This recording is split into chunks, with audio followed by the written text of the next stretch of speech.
I'd like to provide some housekeeping announcements related to the platform we're using. Today's committee is held in a hybrid format. While the Secretariat and some representatives of member states are present in the ESCAP hall, most participants are connected virtually via Kudo. In case you have any technical issues, please consult the technical guide that was circulated prior to the meeting and reach out to the technical operators if required. The remote simultaneous interpretation of the proceedings is provided by the United Nations for the purpose of facilitating communication, in light of the fact that there are 6 official languages of the United Nations. Participants are requested to be mindful of the additional difficulties experienced by interpreters when working in remote mode and of the increased likelihood of disruptions to the audio feed to the interpreters. Only the speech or the intervention in the original language is authentic and constitutes an authentic record of the proceedings. In case of any inconsistency between the interpretation and the speech or intervention in the original language, the latter shall prevail. Interpreters servicing remote meetings cannot be held liable for interruption of service, pixelation, freezing, or loss of visual input, partial or complete loss of audio, audible artifacts, unauthorized access to personal or confidential data, leaking of information due to inadequate soundproofing, and/or data loss. As mentioned in the technical guide, to request the floor, please click on the Request to Speak blue button on your Kudo page and wait until your request is approved. Once your request is approved, your microphone and camera will be off by default. Please turn them on by clicking on Unmute and Camera On. With mic on and camera on, you have the floor. Once your intervention is over, please click on Release Mic in order to give the floor to others. We kindly request that the chat function be used only for technical questions and concerns. Let me now hand over the floor to the chair of the 5th session of the Committee on Environment and Development to provide his introductory remarks and officially open the forum. Mr. Wang Di, the floor is yours.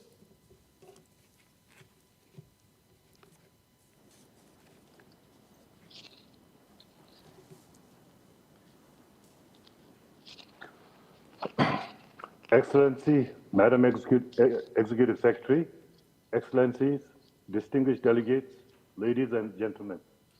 It is my pleasure to extend a warm welcome to all delegates to the opening session of the 6th session of the Committee on Environment and Development. It is nice to meet you all and to know that you are safe and sound in these difficult times.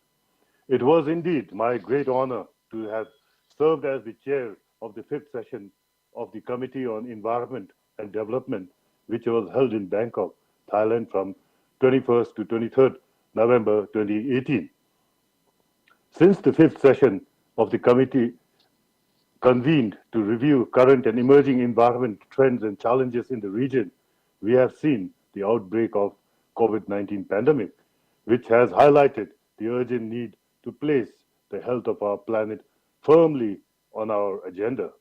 The 5th session of the committee built on the outcomes of the 7th Ministerial Conference on Environmental and Development, and it is important to note that the sub-program on environment and development continued to contribute to achieving objectives in the Ministerial Declaration on Environment and Development for Asia and Pacific 2017. We appreciate the work carried out by the Secretariat to continue to meet these objectives through analysis and assistance to member states to develop environmental policies and actions and to accelerate progress with respect to environmental dimensions of the 2030 Agenda for Sustainable Development and goals of the Paris Climate Agreement. The 5th session of the committee recognized increasing environmental impacts such as transboundary impacts from marine, air and water pollution and plastic waste, land degradation and loss of biodiversity, unsustainable consumption of natural resources, declining ocean health, and climate change-induced disasters, especially in coastal lowland cities and low-elevation coastal settlements. In response, the committee encouraged ESCAP and other partners to, 1, extend further collaborations and technical support to translate policies into action. 2, to build capacities in evidence-based decision-making on natural resources. 3, to share good practices and learning. 4, to develop and utilize environmentally friendly technologies. And lastly, to access new and innovative forms of financing to build capacity at local level of all stakeholders. I'm pleased to note that the member states have, since the committee meeting, responded to these priorities, including in their own commitment to address climate change and through support to raise the ambitions in nationally determined contributions.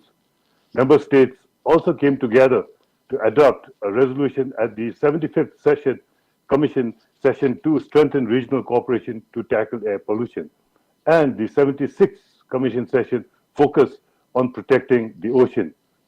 I commend the Secretariat for continuing efforts to support countries to address regional environmental challenges. It continues to build the capacities of countries to develop and implement ambitious climate actions and also co-organized with the UNFCCC, the United Nations Environment Programme, and other agencies, the Asia Pacific Climate Weeks for both 2018 and 2019. The Secretariat has worked with governments and other UN agencies to help celebrate the first International Day of Clean Air for Blue Skies and to mainstream technical solutions to address the increasingly common impacts of air quality. The Secretariat continues to raise awareness of the environment, including through the Asia Pacific Day for Ocean, development of technical solutions to reduce marine plastics, and inputs to the UN Decade of Ocean Science. The Secretariat organized the 7th Asia Pacific Urban Forum in October 2019 in Penang, Malaysia, and developed regional guidance to promote sustainable urban solutions for future cities of Asia and the Pacific.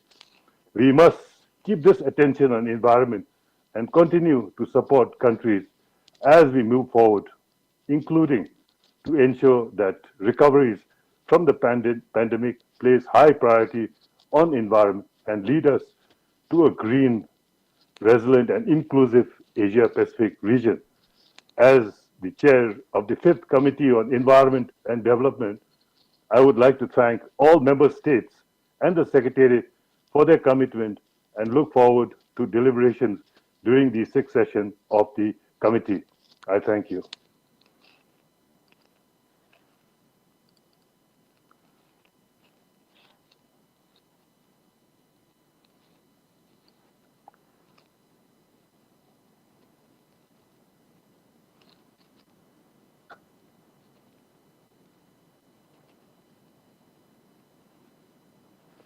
Excellencies, ladies and gentlemen, it is my pleasure now to invite Ms.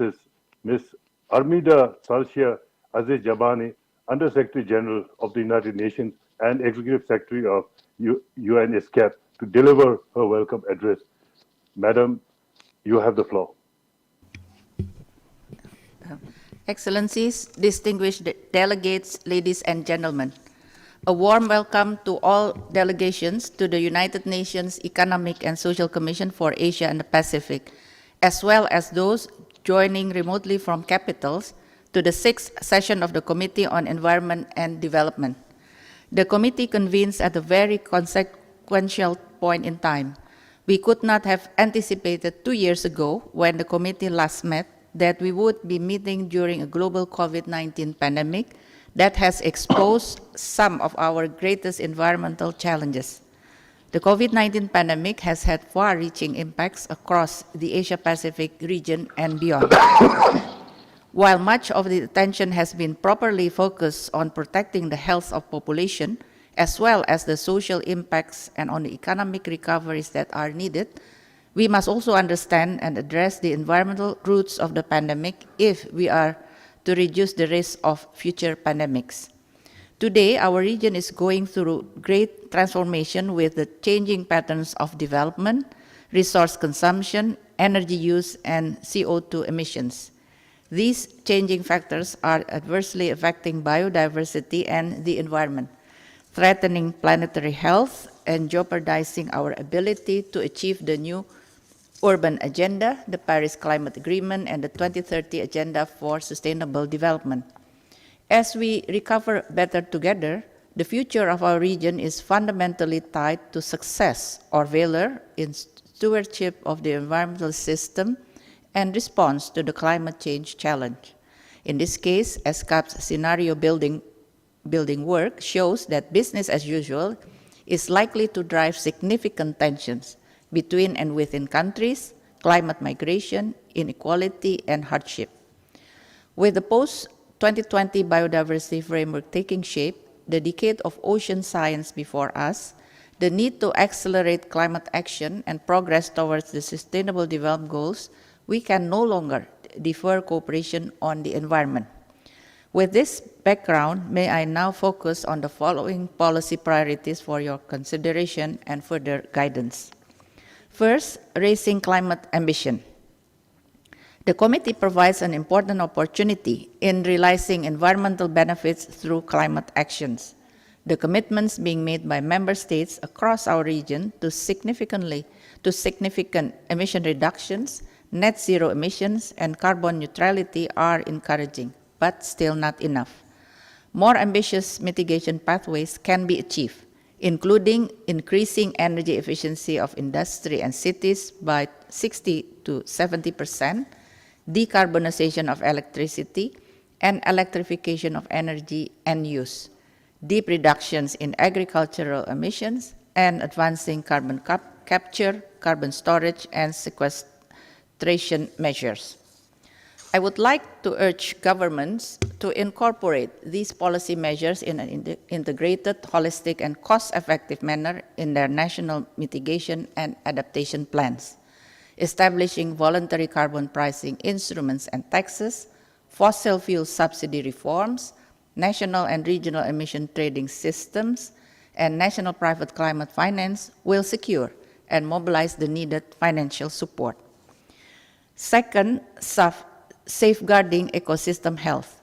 Ecosystem health can be achieved through the protection of biodiversity and ecosystems, the restoration of degraded ecosystems, ensuring sustainable consumption and production patterns, and by preventing pollution, to name just a few. The third Asia-Pacific Day for the Ocean, held in October 2020, highlighted the urgent need to sustainably manage marine resources, to address marine plastics, and to enhance regional cooperation to protect our ocean. Let me highlight that tourism and fisheries, marine pollution, sustainable maritime connectivity, and ocean data and statistics are four specific areas of transformative actions for ocean protection and sustainable development. Third, clean air for all. Transboundary air pollution is a regional problem that requires regional solutions and regional cooperation. We must mobilize effective solutions such as innovative approaches to data, including satellite imagery and machine learning, and proactively engage with decision makers at all levels to meaningfully reduce air pollution. The regional conversation series on air pollution in Asia Pacific on the commemoration of the first International Day of Clean Air for Blue Skies re-emphasized the need to mobilize effective solutions as outlined above through regional cooperation. In this context, there is also a need to promote appropriate agricultural machinery that can help farmers adopt sustainable and integrated management of straw residue. Technology and innovation, including mechanization-based solutions, through the Center for Sustainable Agricultural Mechanization, or CSAM, have a key role to play to reduce residue burning in some parts of the region. Fourth, cities for a sustainable future. Despite the disruption to our urban centers from the pandemic, cities remain vitally important to our planetary ecosystem, and changing urban-rural dynamics will impact biodiversity, emissions, and air pollution. Without doubt, the region's cities are central to recoveries that build back better. To guide future urbanization, ESCAP's Future of Asian and Pacific Cities report provides thematic priorities and solution pathways for a more sustainable urban future.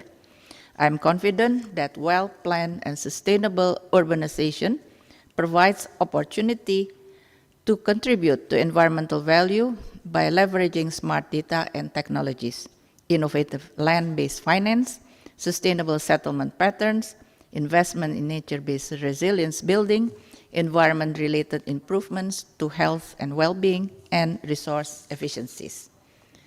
Excellencies, distinguished participants, ladies and gentlemen, I'm certain that addressing the regional environmental challenges outlined above will require harnessing regional cooperation and solutions-oriented proposals.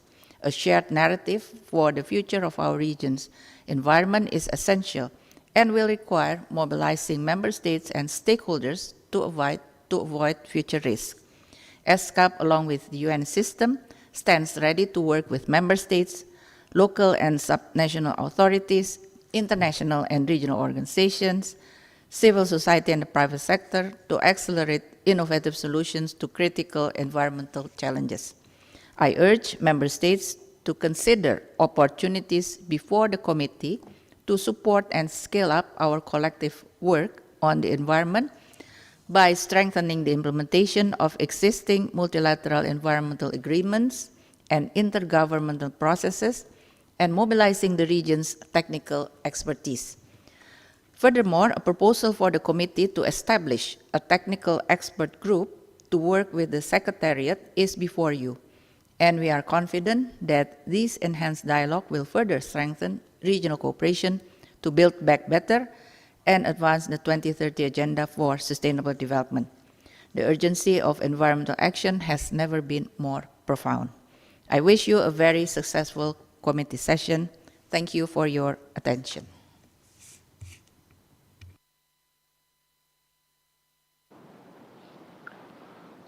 Thank you, Excellency, for your warm and welcoming words and the good work done in the region. Now we'll hear from Ms. Joyce Musia, Deputy Executive Director of the United Nations Environment Program, and she is connected remotely. Madam Joyce, you have the screen. Thank you very much. Good morning, Mr. Wang Di, Chair of the 5th session of the Committee on Environment and Development. Greetings, Ms. Armida Alice-Jabana, Under Secretary General of ESCAP, Excellencies, ladies and gentlemen. I'm delighted to join you this morning in this very important meeting. The task that lies before us is monumental.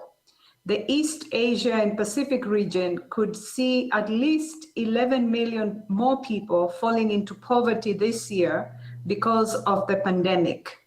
Economic losses are expected to reach as high as US dollars 2.5 trillion. Bouncing back from this alone is a deeply daunting task, but we face a series of interlinked emergencies. In addition to the pandemic, the planet is heating up and the natural world is unraveling at breakneck speed. Today's emissions gap report paints a bleak picture. We are heading for a world that is 3.2 degrees centigrade hotter by the end of this century. And that's true even if all unconditional nationally determined contributions under the Paris Agreement are fully met. The consequences are grim. And the destruction of the living world not only undermines our only life support system, it makes pandemics more likely. And yet, as nations seek ways to recover from the pandemic, I see immense opportunity. I see a real chance, perhaps our best yet, to avert climate catastrophe and reverse the destruction of the living world. I see a once-in-a-lifetime opportunity to transform our economies and societies at the speed and scale we need. To succeed, the vast stimulus packages being mobilized by governments must be spent on building back green, not squandered on industries that damage the environment. As the Secretary General has made crystal clear, a green recovery from COVID-19 means ending fossil fuel subsidies, making polluters pay for their pollution, tying public bailouts to green jobs, and driving the shift to a green economy. It is vital that governments also invest heavily in nature as part of this recovery. Not only do nature-based solutions to the climate crisis reverse ecological destruction, they also mitigate and protect against future pandemics. I am buoyed by some of the work already being done in this region. The countries of the Acid Deposition Network in East Asia recently decided to bring air quality and air pollution issues into their scope of work. This is excellent, and I know UNEP will continue to support their efforts. We also held the first International Day of Clean Air for Blue Skies in September. Interest in establishing a regional mechanism on air quality is really encouraging. Let us take that up with vigor. We can also build on a biodiversity bright spot. The UN Biodiversity Summit, held at the conclusion of the General Assembly this year, proved to be a remarkable moment for nature. More than 100 heads of states and governments identified biodiversity, conservation, and financing as vital to the planet's interest. Let us translate this momentum into a stronger post-2020 biodiversity framework. We urgently need to raise our ambition in the vital months leading up to COP15 next May in Kunming. I am pleased to inform you that given the COVID-19 pandemic, the fifth session of the United Nations Environment Assembly, UNEA 5, will follow a two-step approach.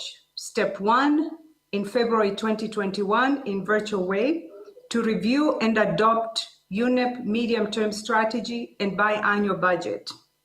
Step 2 is postponed to February 2022 to integrate into the celebrations of UNEP at 50 that commemorations of the creation of UNEP. I invite all countries in Asia and the Pacific to bring ambition and aspiration to the fourth session of the Forum of Ministers and Environment Authorities of Asia Pacific, scheduled to be held in October 2021 in Republic of Korea, which will lead into the next United Nations Environment Assembly. The scale of relief and recovery packages underway around the world is unprecedented. These resources will shape the direction of economies and societies for decades to come. So it is vital that we get this right. We cannot allow ourselves to slide back into business as usual, because business as usual means global heating, it means the destruction of the natural world, and it means the deep injustices and unimaginable suffering this entails for millions of people around the world. Instead, we need to transform our societies at a speed and scale unprecedented in human history. In their response to the pandemic, governments have shown that they can mobilize vast resources when faced with an emergency. Now we must ensure they do not waste them. Get this wrong, and generations will suffer the consequences. I wish you successful deliberations. Thank you, Mr. Chair.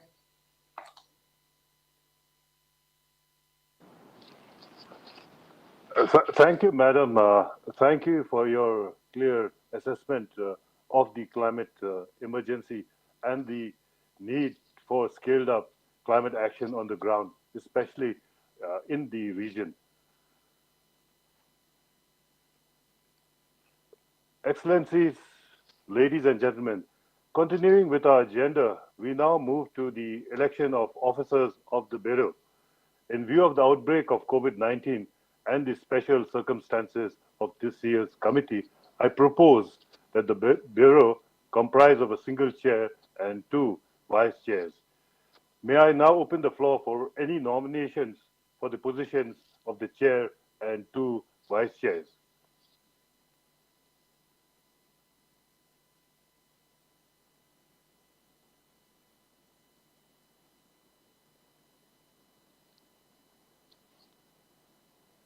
The floor is open for nomination.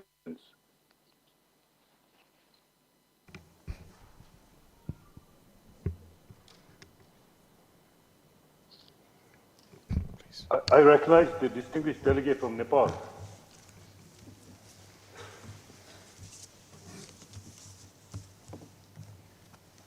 Mr. Chair, my delegation has the honor in proposing the following delegates to serve on the Bureau for the 6th SCAP Committee on Environment and Development. As Chair, Her Excellency Mrs. Suchitra Durai, Ambassador Extraordinary and Plenipotentiary and Permanent Representative of India to SCAP.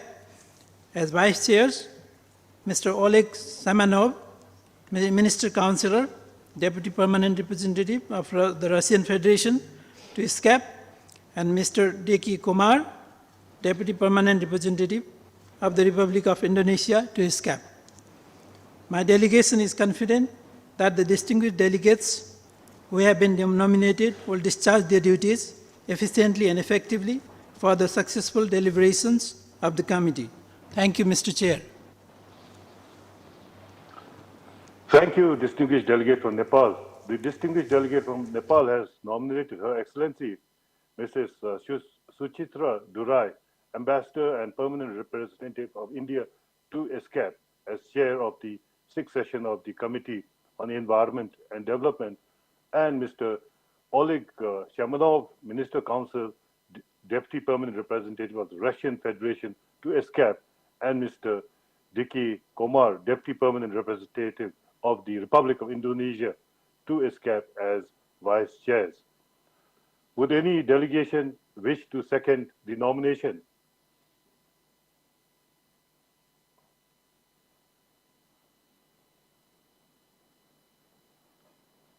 I recognize the distinguished delegate from Timor-Leste. Timor-Leste, you have the floor.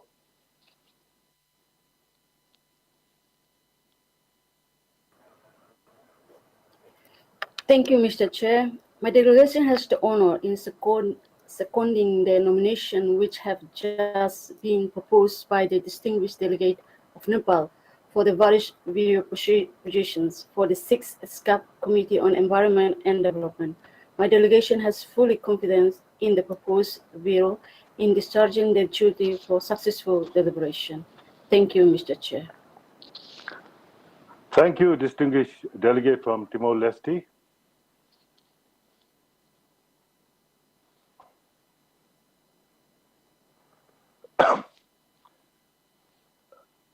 I have the pleasure to formally announce the Bureau of the 6th session of the Committee on Environment and Development that is composed of the following.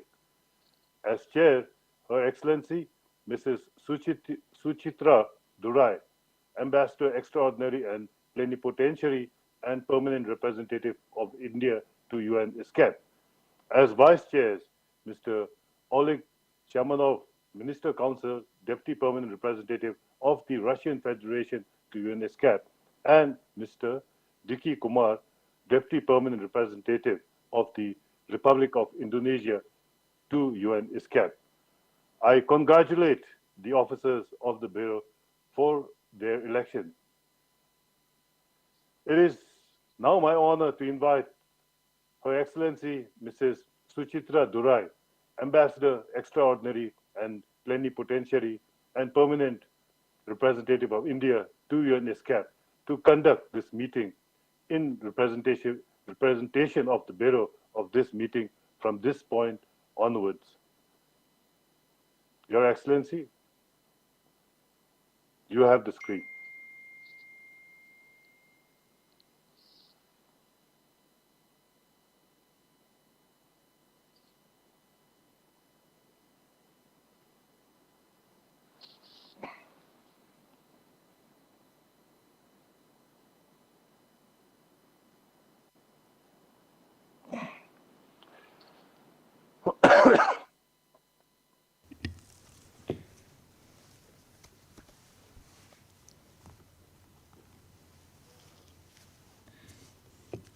Excellencies, ladies and gentlemen, it is indeed an honor and privilege for me to serve as chair of this important committee. For myself and on behalf of the other members of the Bureau, I wish to express our appreciation to the distinguished representatives for the confidence that you have reposed in us. The COVID-19 outbreak has challenged all of us to do business differently, as evident from this year's organization of the committee. We have a compact agenda ahead of us. I'm confident that together with member states and the spirit of cooperation and involvement of all distinguished delegates, I, as chair of this 6th session of the Committee on Environment and Development, will be able to ensure that the meeting produces meaningful outcomes. I wish to thank the Secretariat for its organization of the committee, and I'm sure we can count on its continued good work. I would like to express particular appreciation to the chair of the 5th Committee on Environment and Development, His Excellency Mr. Sonam Wangdi, for his very effective chairmanship, the Executive Secretary, Ms. Alice Jabana, and Ms. Musuya for their thoughtful messages during the opening session.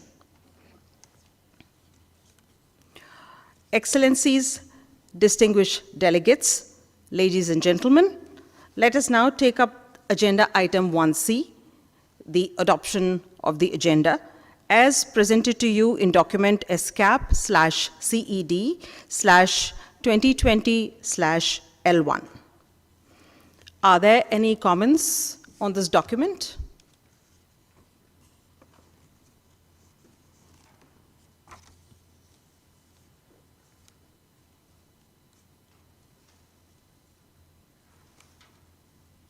I see none. So if there are no comments, the agenda as contained in document SCAP/CED/2020/L1 is adopted.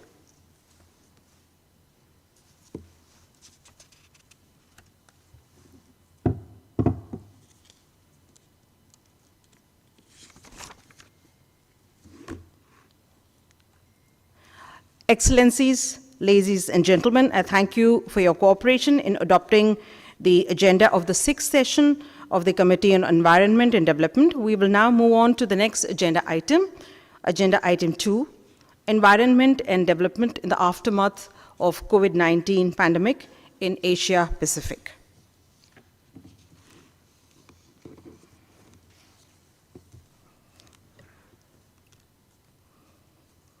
Excellencies, ladies and gentlemen, we will now address agenda item 2, Environment and Development in the Aftermath of the Coronavirus Disease Pandemic in the Asia-Pacific region. And the documents pertinent to this agenda item are before you, which comprise the environmental challenges related to the coronavirus disease pandemic in the Asia-Pacific region, document SCAP/CED/2020/1, and document titled The Role of Sustainable Mechanization in Addressing the Impact of the Coronavirus Disease on Agriculture and in Building Resilience, which is SCAP/CED/2020/INF/1.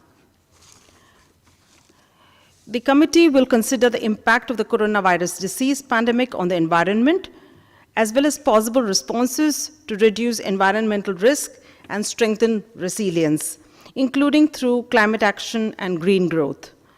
The committee will also consider how recovery efforts can advance progress in the Asia-Pacific region in implementing the 2030 Agenda for Sustainable Development and in achieving the Sustainable Development Goals through a transition towards more sustainable, resilient, and inclusive societies. I am confident that discussion in this session will provide a space to identify the environmental concerns related to the pandemic and highlight the need for better environmental management to support recoveries and long-term resilience strategies. This session is structured as follows. We will start with a short presentation by the Secretariat introducing the theme of the session, followed by a keynote presentation by Dr. Sonali Senaratna Selamuttu, Country Representative, Integrated Water Management Institute, Southeast Asia and Myanmar. Afterwards, I will open the floor for statements. Participants are requested to hold off requesting for the floor until then. To start the session, I would like to welcome Ms. Katinka Weinberger, Chief of the Environment and Policies Section, Environment and Development Division of ESCAP. Madam, you have the floor. Thank you very much, Madam Chair, for giving me the floor to speak, to introduce the theme Environment and Development in the Aftermath of the Coronavirus Disease Pandemic in the Asia-Pacific region. And a very good morning to all our distinguished participants. Could I have the first slide, please?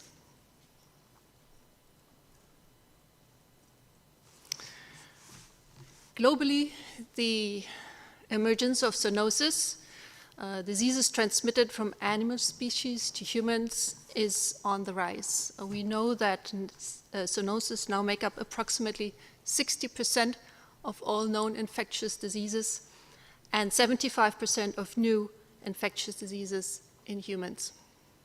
There is no doubt at all that the increasing emergence is due to human-mediated factors. Humans have significantly altered 3/4 of the world's terrestrial ecosystems and dedicated more than 1/3 of land area to crop or livestock production. The area and the quality of natural forests, wetlands, and other ecosystems are rapidly declining. And as the second figure on this slide shows, land use changes resulting from agricultural expansion, logging, infrastructure development, and other human activities is the most common driver of infectious disease emergence. This is because these changes increase the interface and the rate of contact between humans, domestic animals, and wildlife populations. I think we're all aware by now that a single zoonotic outbreak incurs trillions of US dollars in costs. Zoonotic diseases impact everyone. Therefore, addressing the drivers of zoonosis and finding solutions to protect the health of our planet must be a shared responsibility. Next slide, please.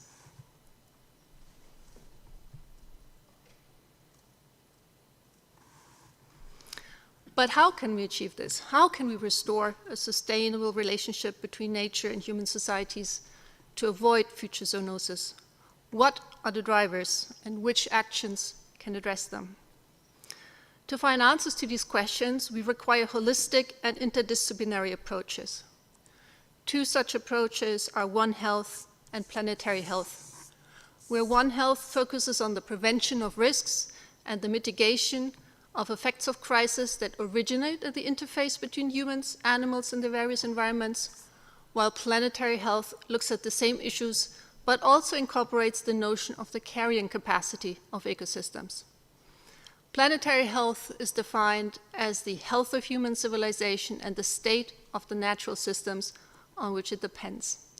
And I think what's really crucial is that at the center of both approaches is the understanding that ecosystem services are central. They're central to the health of humans, animals, and our planet. And as our background document highlights, planetary health is a useful framework for the development, implementation, and assessment of integrated policies, policies that address the linkages between the health of the natural world and human health, and within the limits of what nature can provide, and in alignment with the 2030 Agenda for Sustainable Development. Next slide, please.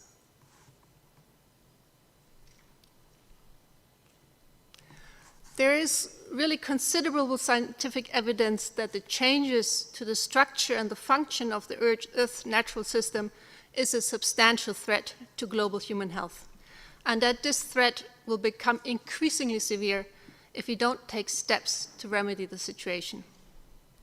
For example, mangroves, coral reefs, and other types of wetland reduce the damage from tsunamis and storm surges. Their destruction has a direct impact on the number of lives affected by extreme weather events. Examples of other direct health effects include heat waves, water shortage, exposure to ultraviolet radiation, or exposure to pollutants. And other effects of global environmental change include yield losses, disease transition, and losses due to lost livelihood opportunities, displacement, and conflict. Next slide, please.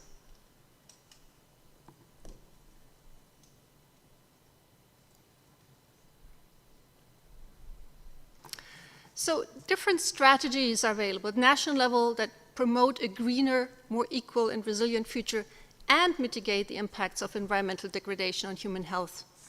And they're described in our paper. So I won't go into them in detail here, but I would like to emphasize that in the short term, and we've heard this in the statement by Ms. Masuya also earlier today, greening recovery packages is essential. COVID-19 government stimulus packages should be spent in line with existing national environmental and climate objectives, and recovery plans should at least maintain, if not strengthen, existing environmental standards and policies related to climate change, air and water pollution, biodiversity loss, and other environmental changes. Next slide, please.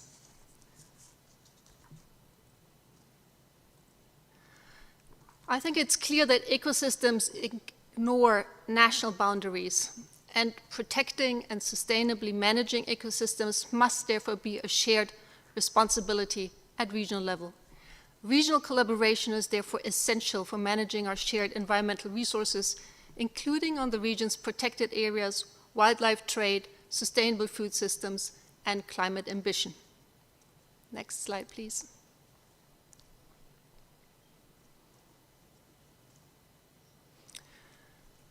In closing, let me say that the COVID-19 pandemic has underscored the importance of strengthening and accelerating environmental action. And it is high time to restore a sustainable relationship between nature and human societies, both globally as well as here in the region.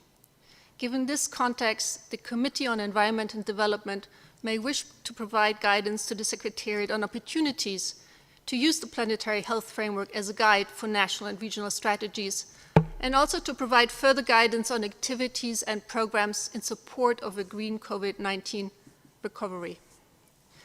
Please allow me to close by quoting the Secretary General of the UN, who has said, "Science is screaming to us that we are close to running out of time, approaching a point of no return for human health, which depends on planetary health." Thank you very much for your attention.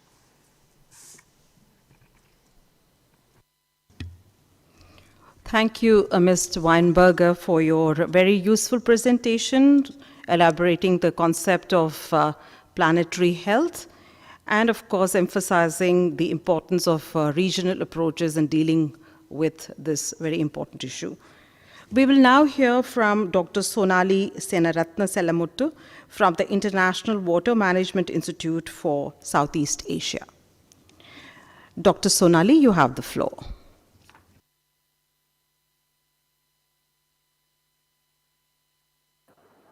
Thank you, Madam Chair. Good morning, Excellencies, ladies and gentlemen.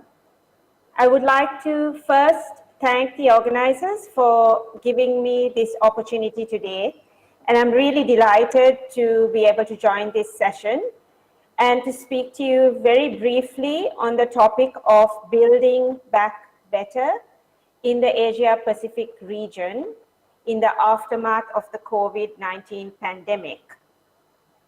As we know, pandemics represent an existential threat to health and welfare of people across the planet. COVID-19 has been a good example of this and has highlighted the critical importance of the relationship between people and nature. And one of the key lessons that we've learned is that the COVID-19 pandemic is that human, animal, and plant health are interdependent and interrelated, and that it is really critical for us to do more to protect the diversity of life. While current pandemic strategies rely on responding to diseases after their emergence with public health measures and technological solutions, overall, in terms of responding to the pandemic, it really does provide us also with the unique opportunity of stepping back and thinking of a more transformative change. And it's essential to realize that it's not only the medical responses and the economic stimuli that we need, but it is very critical that we invest more in the health of our planet. In the UN ESCAP background document that has been shared with you and presented by Katinka, aligned with the principles of planetary health and sustainable development, as she mentioned, there are several national strategies that can be adopted to help safeguard ecosystems in the transition towards more sustainable and resilient and inclusive societies. I will just focus and provide 3 examples that are just to drill down a little bit and provide some ideas of what some of these strategies could mean in context. So for example, in terms of focusing on a green economic recovery in the context of COVID-19, building green and resilient economic systems in which the value of nature is included would be absolutely essential and vital in terms of human health and well-being as well as environmental health. And to achieve this, several international organizations and the Intergovernmental Platform on Biodiversity and Ecosystem Services, the Asia Pacific Regional Assessment particularly, as well as the Global Assessment, have recognized the role of nature-based solutions for contributing to biodiversity conservation, as well as overall climate change adaptation and mitigation. The International Union for the Conservation of Nature, or IUCN, defines nature-based solutions as, quote, actions to protect, sustainably manage, and restore natural or modified ecosystems that address societal challenges effectively and adaptively, and simultaneously provide human well-being and biodiversity benefits. Nature-based solutions have been included in the draft of the post-2020 Global Biodiversity Framework to be considered by the parties of the Convention for the CBD. Nature-based solutions are an integral part of the Green Urban Agenda, and post-COVID pandemic responses will create a demand for investment in green spaces and quality of life outcomes linked to innovative green design, which support both density and healthy environments. COVID-19 has clearly shown us the importance of green urban spaces, particularly in populous, dense cities. During the COP13 of the Ramsar Convention, the Wetlands City Accreditation was introduced, which recognized 18 cities that have taken exceptional steps to safeguard their urban wetlands. In Sri Lanka, for example, with the assistance and support of my institute, the International Water Management Institute, which is one of the international organization partners of the Ramsar Convention, Colombo was honored as one of the first of the 18 Ramsar Wetland City accreditation sites. It was the only capital city selected, and this was therefore a landmark achievement. This kind of accreditation also provides opportunities for cross-country and regional learnings through the planning and design in other cities. For example, we have held workshops and meetings with to highlight the success story of Colombo's urban wetlands together with other countries in the region, and provided lessons on green infrastructure concepts, the practicalities of implementation, and the potential opportunities for these other cities. So this kind of exchange and lesson learning between different cities would be important in the post-recovery stage. Research in Asia by the International Water Management Institute has highlighted also the value of urban wetlands in the context of the poor. For example, in the city of Hyderabad in India, there is a support of growing of rice, vegetables, and cattle fodder that is sold in city markets that serves as livelihood opportunities for subsistence farmers. And these kinds of opportunities become all the more important in the post-pandemic recovery phase. Now, moving on to another example, the transition to a more sustainable food system, to more sustainable food systems. One of the challenges for the post-COVID-19 recovery will be to accelerate investment in agricultural production while minimizing negative impacts on the environment, as well as building resilience of the farming systems. Some examples of this are, for example, solar-powered irrigation, which provide climate resilience and food security. And in this context, areas that benefit climate action, poverty reduction, as well as food security.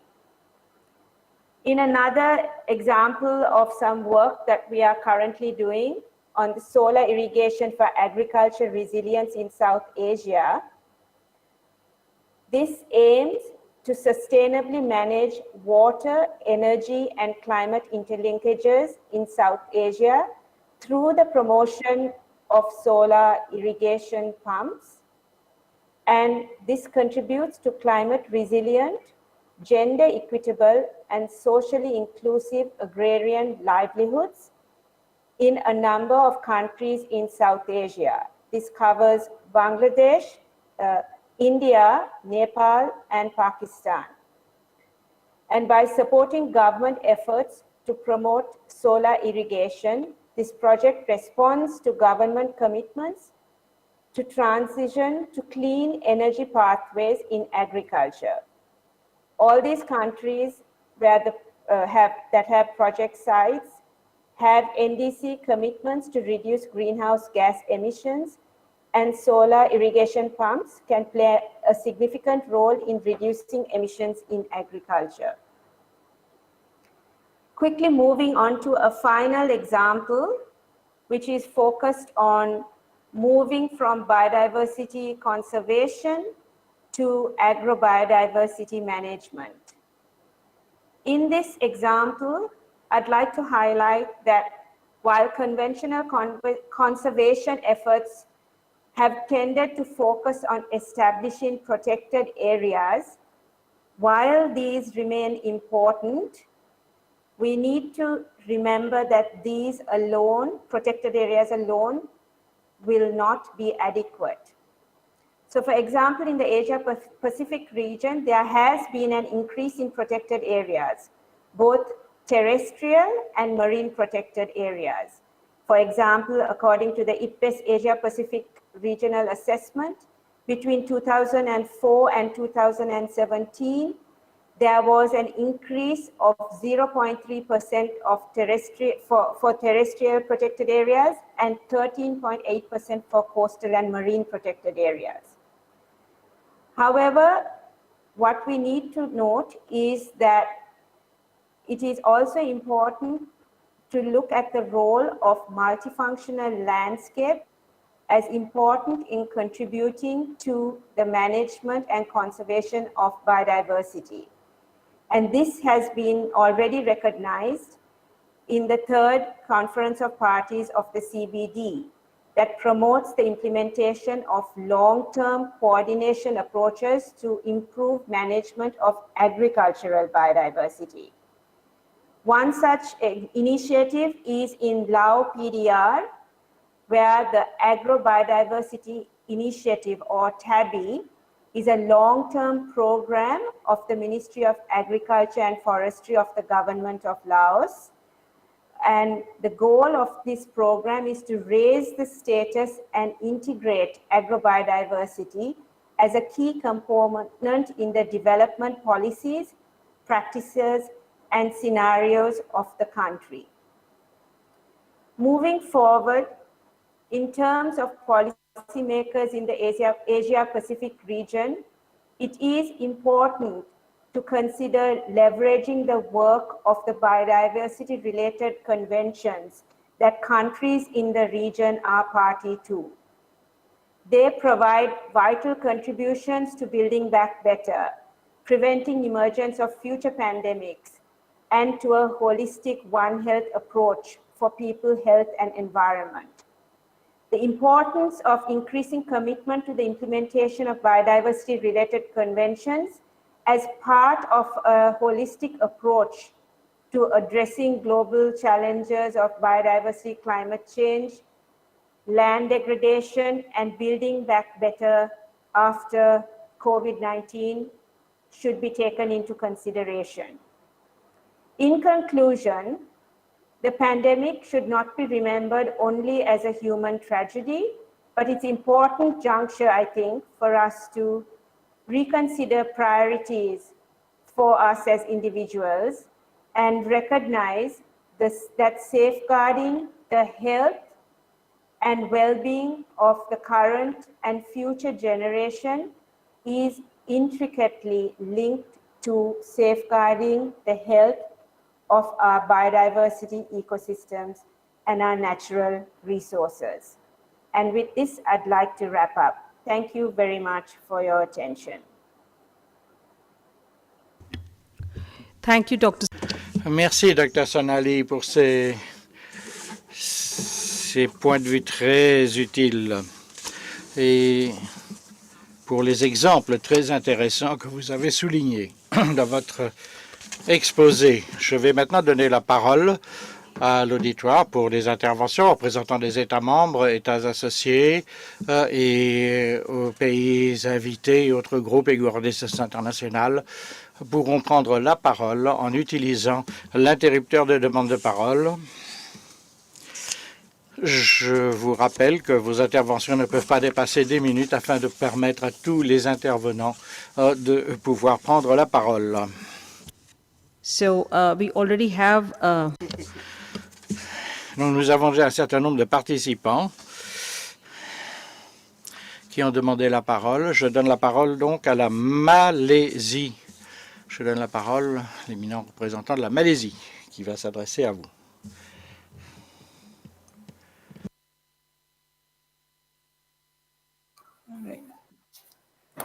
I didn't know. Can you hear me? yes, we can hear. Bonjour, oui, nous vous entendons. Madame la Présidente, merci beaucoup. Mesdames et Messieurs, comme c'est la première fois que la Malaisie prend la parole, au nom du gouvernement de la Malaisie, j'aimerais féliciter les Nations Unies qui organisent cette réunion, la rendre donc possible sur base d'une plateforme hybride. Je vous invite d'avoir invité la Malaisie qui est favorablement. Mental health is not compromised. We must acknowledge the linkages between ecosystems health and human health. Hence, it is crucial to address the pressing issues of unsustainable development and socioeconomic activities and their impact on the environment and biodiversity. The pandemic has affected our daily norms and livelihoods and disrupted economic activities. The lockdown measure is quite effective in controlling the spread of the pandemic and to some extent has improved the air quality. However, this is not a practical long-term solution.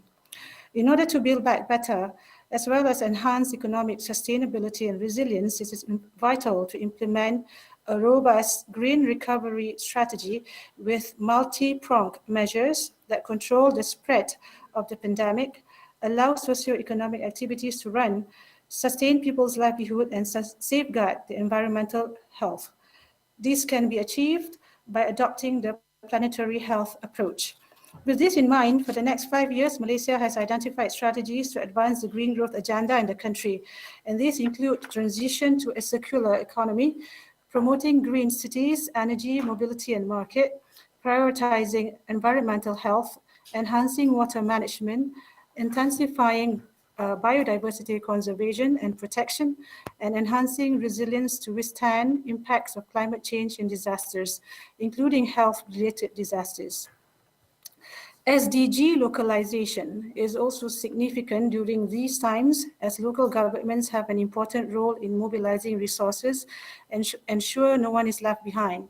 Solution projects in localizing SDGs are mainly to address socioeconomic and environmental issues at local level. Malaysia will also adopt the whole-of-nation approach that holds all stakeholders, especially the public and private sectors, civil society organizations and individuals, accountable in ensuring environmental sustainability and achieving the common goals of the 2030 Agenda. As such, Malaysia has delivered a national budget that benefits the people, economy, and environment. The budget, among others, is allocated for SDGs-related initiatives, environment-related enforcement and biodiversity conservation, as well as green financing schemes to support the development of green projects. Excellencies, ladies and gentlemen, we believe this will be a successful meeting, particularly in identifying green recovery strategies that are practical and implementable for the Asia-Pacific countries. With stronger collaboration among countries and the right support, we can together accelerate the efforts to address the challenges and achieve the 2030 Agenda for Sustainable Development. Thank you. I thank the distinguished delegate from Malaysia. I now give the floor to the distinguished delegate from China. Please take the floor.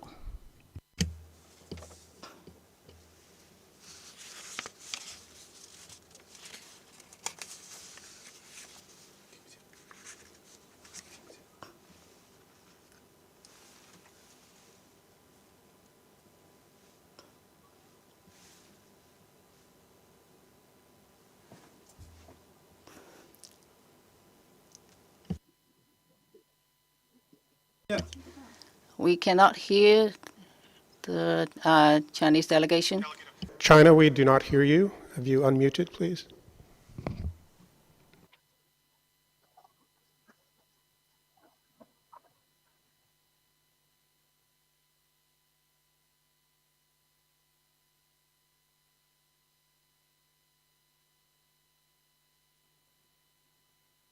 Hello, can you hear me now? Yes, quite well, please.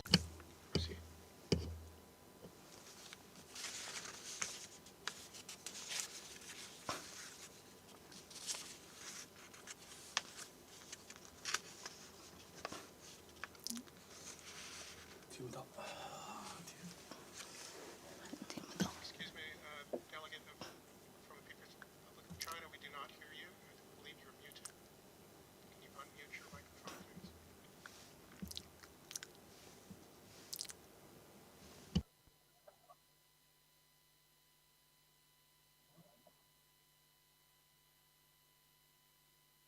Can you hear me? Yes, please go ahead. We can hear you now.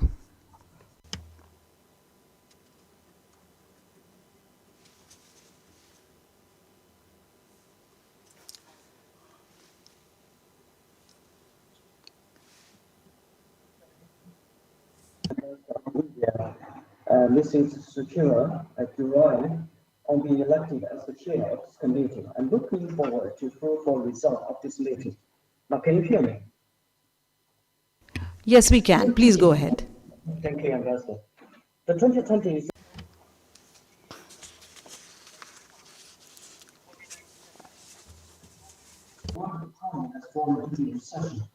this year is also a year for the world to really understand international cooperation facing global challenges such as the epidemic and pollution. The international community once again recognized that mankind is a community with a shared future. Only by working closely together, we can overcome difficulties. The environment and development are the two major challenges now the world is facing today. It's the combination of all mankind to curb global warming and save the earth. Every country and region should act as duly bound. Madam Chair, lucid waters and lush mountains are invaluable assets. China insists on advancing the construction of ecological civilization and is building the most strict ecological system. During the 13th five-year plan, from 2016 to 2021, that is scheduled to complete, China's ecological construction has achieved remarkable results, and the eco-environment has been significantly improved. I would like to list some figures here to illustrate it.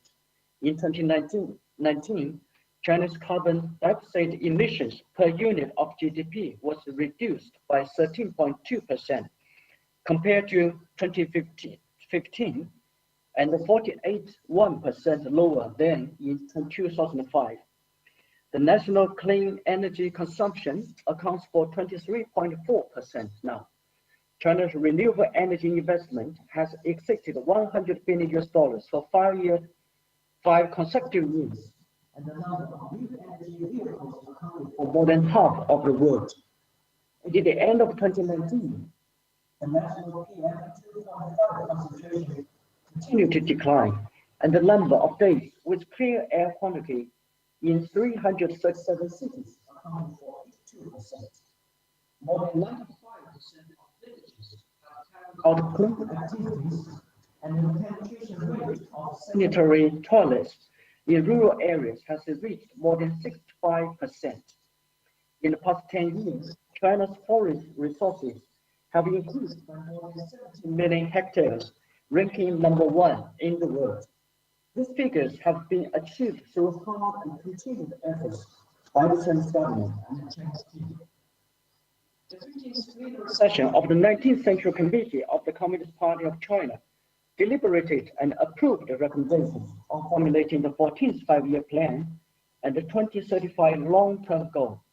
According to this plan, China will promote clean, no-carbon, safe, and efficient use of energy and accelerate the development of new energy, green, and environment-friendly industries.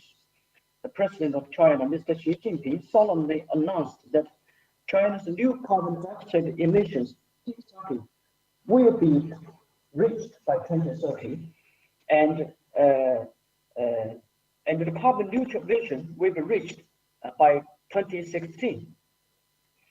And during the general debate of the United Nations General Assembly of this year was announced, and President Xi once again clarified the goal at the G20 summit and announced that China will honor its commitment and see the implementation through.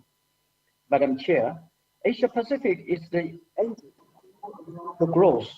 Green development will play a key role in promoting the region and make the Asia Pacific a moving student of global recovery.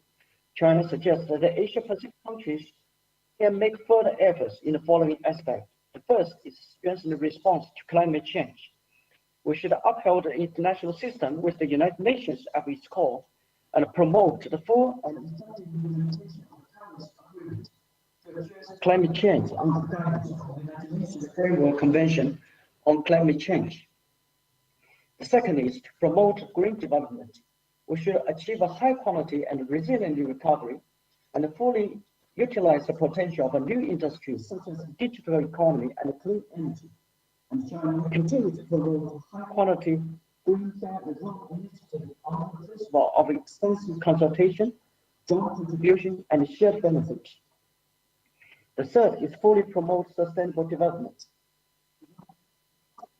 of all problems. It's the agenda for sustainable development, important guide for the development of all countries. Environment and the development are important foundations of the sustainable development agenda. We must seek development opportunities during the protection of the environment and nature and achieve a win-win result with both ecological protection and sustainable development. Madam Chair, this year, facing the unexpected outbreak of pandemic, the Chinese people have achieved great strategic result in the fight against this pandemic through arduous efforts. In the meantime, China also worked with other countries by dispatching 34 medical expert teams to 32 countries and provide 282 batches of anti-epidemic assistance to 150 countries and 4 international organizations. China has strengthened its macro policy response in the first 3 quarters. The economic grew by 0.7 year-on-year, and it's a foregone conclusion to achieve positive growth in the whole year 2020. China is actively building a new development pattern in which domestic and foreign market reinforce each other with the domestic market as the mainstay, which will make great contributions to the better post-pandemic reconstruction and the green recovery in our region. At the APEC Leaders Informal Meeting, President Xi Jinping proposed to build an Asia-Pacific community with a strategic featuring openness, inclusiveness, innovation-driven growth, great connectivity, and mutually beneficial cooperation. And China is willing to work together with Asia-Pacific countries to actively respond to climate change, take the path of green and low-carbon development, further promote implementation of 2030 objectives for sustainable development, thus create a new, better Asia-Pacific future and jointly benefit the people in this region. And thank you, Madam Chair. I thank the distinguished delegate of China. Before I give the floor to the distinguished delegate of Maldives, may I request all speakers to limit their statements to 2 minutes in consideration for other speakers. Thank you very much, the distinguished delegate of Maldives. Good morning, Madam Executive Secretary, distinguished Chair, Excellencies, ladies and gentlemen.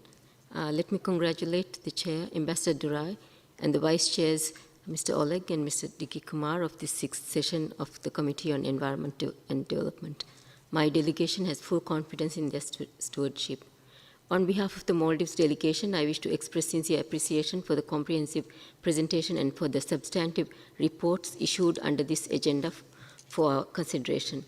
The year 2020 may one day be viewed as a pivotal moment in humanity's effort to address many issues, the loudest wake-up call the world has yet received. While lockdown has been beneficial for the environment, with sharp declines in the carbon emission, COVID-19 has spared no country, rich or poor, by exposing the vulnerabilities of our health, social systems, and the fragility of our economies and the environment. The Maldives, a chain of coral reefs and coral islands, is custodian to one of the most diverse and unique marine biodiversity ecosystems in the world. Our reefs and islands also provide a safe haven to numerous species of migratory birds and other marine species. The economy and the livelihoods of the people of Maldives are largely dependent on the marine and coral reef biodiversity. There are few examples in the world where an entire nation's well-being is so strongly linked to its marine and natural resource base. For such a country, any threat to its biodiversity means adverse impacts on its future development. In our commitment to protect and conserve biodiversity, we have declared 3 atolls as biosphere reserves in order to protect biologically and ecologically significant habitats and breeding grounds. We are also protecting wetlands and mangroves and their biodiversity in the country. We have a migratory birds regulation that gives protection to all migratory species of birds, which has been in effect since 2014. The import of bird species as pets is also controlled through regulations. Madam Chair, in the recent past, Maldives has made substantial progress towards mainstreaming biodiversity concerns into national development planning. As such, we have many regulations and enacted legislation, particularly the Environmental Protection and Preservation Act, to ensure conservation of biological resources and build a legal framework for minimizing the impacts of development practices. We have incorporated biodiversity to most of the island development plans and sector plans of all government organizations. However, mainstreaming biodiversity in the private sector and making it a priority at national level still remains a challenge. Maldives is working at the forefront of climate change and committed to contributing effectively to the efforts in forging common and united action. Continuous efforts are being undertaken to increase adaptation and mitigation actions and opportunities, especially for SIDS, and to undertake low-emission development. The current administration intends to increase the country's share of renewable energy to 70% of the peak load by 2030. My government plans to achieve it through policy interventions and as part of achieving energy policy goals and targets to provide clean energy across the country. In September 2019, President Ibrahim Mohamed Solih also presented an ambitious initiative, the Climate Smart Resilient Islands Initiative, which calls for a holistic approach for islands to address climate change in the context of sustainable development through utilizing natural solutions, promoting innovation and new technologies with associated capacity building and enhancing access to finance. As part of this initiative, we are also opting for more sustainable ways of providing clean water and sewerage options, manage waste better, and reduce pollution on land and sea. Madam Chair, with respect to the regional dialogue and best practices, Maldives is practicing sustainable fisheries and working with the Indian Ocean Tuna Commission for better fish stock management. We are also collaborating with regional partners on the blue economy for sustainable use of ocean resources for socio-economic development. Further, Maldives is exploring opportunities for collaboration in knowledge sharing, research and studies, as well as financing for protection of biodiversity, waste management, renewable energy and resource use in the country. As an import-dependent country, a critical concern for us is food security. My government has embarked on strengthening food security and opted for new technology in agriculture which is more sustainable and less harmful for the environment. The plan is to harness innovative, climate-resilient technologies to achieve sustainability of rural livelihoods with a focus on climate-smart agriculture and fisheries development. Despite the many strides made by the Maldives within a very short time frame, it is evident that Maldives has not reached its full potential and, more importantly, that the benefits of this development has not reached all Maldivians. A country whose livelihoods depend on the fragile natural environment remain extremely vulnerable to external economic and environmental shocks. As we build back our communities, economies, and institutions from the COVID-19 pandemic's impacts, let us keep in mind to prioritize our actions and put sustainability at the forefront. I thank you. I thank the distinguished delegate of Maldives. May I now request the distinguished delegate of Bhutan to take the floor. Before I do that, once again, I request all speakers to adhere to the 2-minute time limit. Thank you.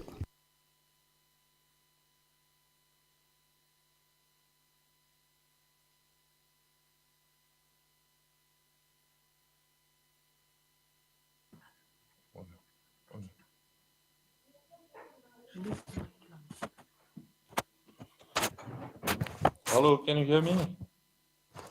Yes, we can. Please go ahead. Thank you, Madam Chair, distinguished delegates, ladies and gentlemen. I would like to thank UNSCAPE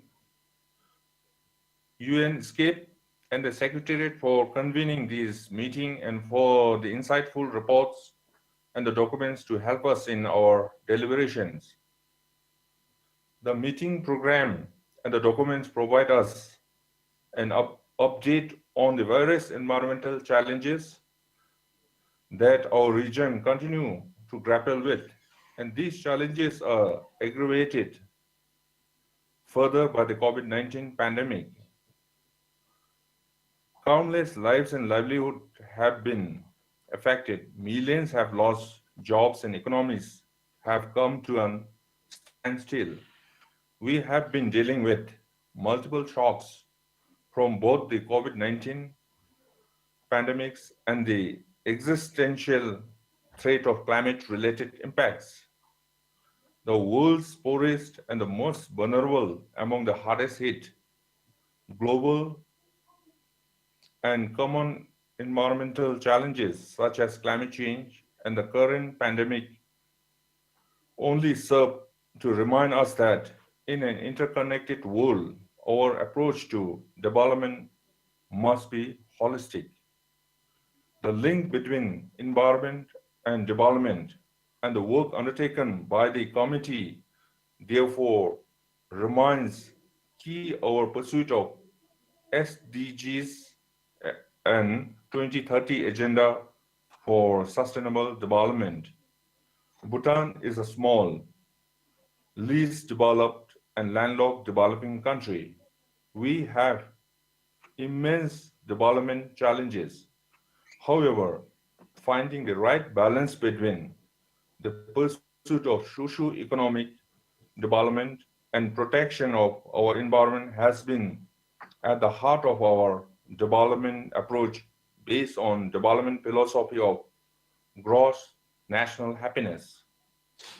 We have pledged to remain carbon neutral, and our constitution requires that we maintain forest coverage of at least 60% of the land. Today, our forest coverage stands at more than 70% forest cover, which not only serve as a carbon sink for greenhouse gas emissions, but also provide valuable ecosystem services. The fact that today we have been found eligible for graduation out of LDC category by the Committee for Development Policy in 2018 for the second time within a rich environment intact stands testimony of our approach to development. But despite all our efforts, we are victim of the impacts of climate change, extreme weather phenomena, increased frequency of natural disasters, glacial lake outbursts, floods, flash floods, windstorms, landslide pose present and real danger. Climate change makes extreme weather events more frequent, more intense. Now, because of the pandemic, they come at a time when national economies are crashing and ordinary people are stretched to their limits. Waste management and water issues poses serious problems. Climate change is an existential threat that cannot be denied.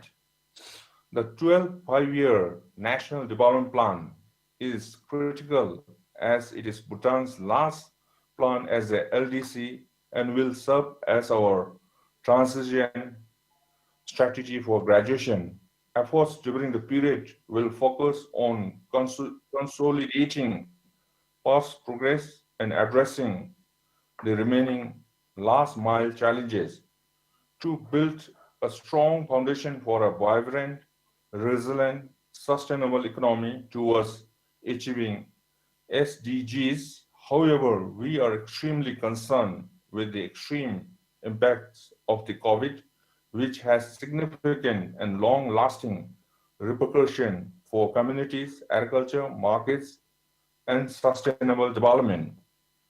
Bhutan remains committed to uphold its 2009 commitment to remain carbon neutral and reaffirms its pledge to fulfilling its commitments to the Paris Agreement for climate change. To conclude, the pandemic is rolling back decades of progress on the poverty, gender, and health. However, the pandemic gives us an opening to recover better. We now have a tremendous once-in-a-lifetime window of opportunity for genuinely transformative green recoveries to deliver stronger climate, sustainability, health, and economic outcomes. Countries must be mindful of indiscriminate increased developmental peace post-COVID and remain ourselves in the turning around from our unsustainable consumption and production patterns. Thank you, Madam Chair. I thank the distinguished delegate of Bhutan. May I now give the floor to the distinguished delegate of the Russian Federation. Please go ahead. Thank you, Madam Chair.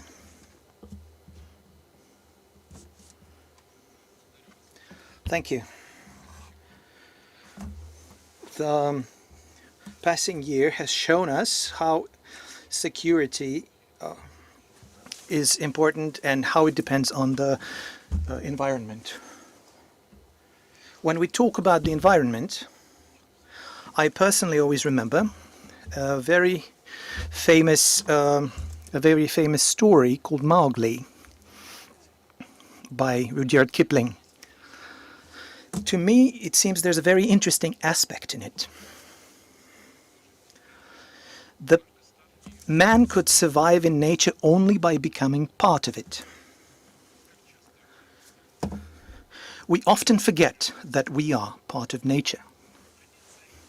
We are not kings of nature. We don't rule over it. This is something we must remember. Of course, we have high hopes for ESCAP as a platform, as well as its Committee on Environment and Development, as the most important regional mechanism in developing effective measures of developing approaches of the Commission to solving environmental problems. We also support, under the auspices of the committee, of creating a technical group of experts on environment and development. It is an important decision.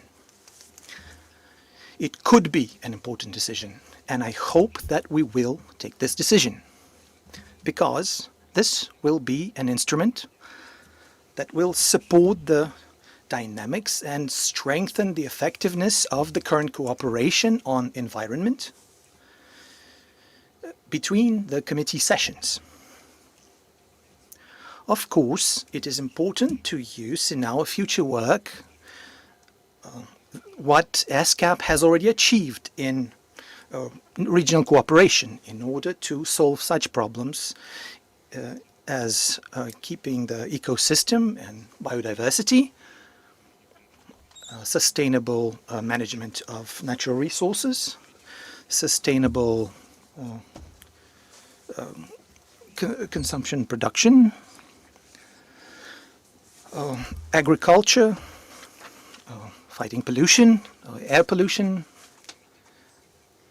adaptation and mitigation of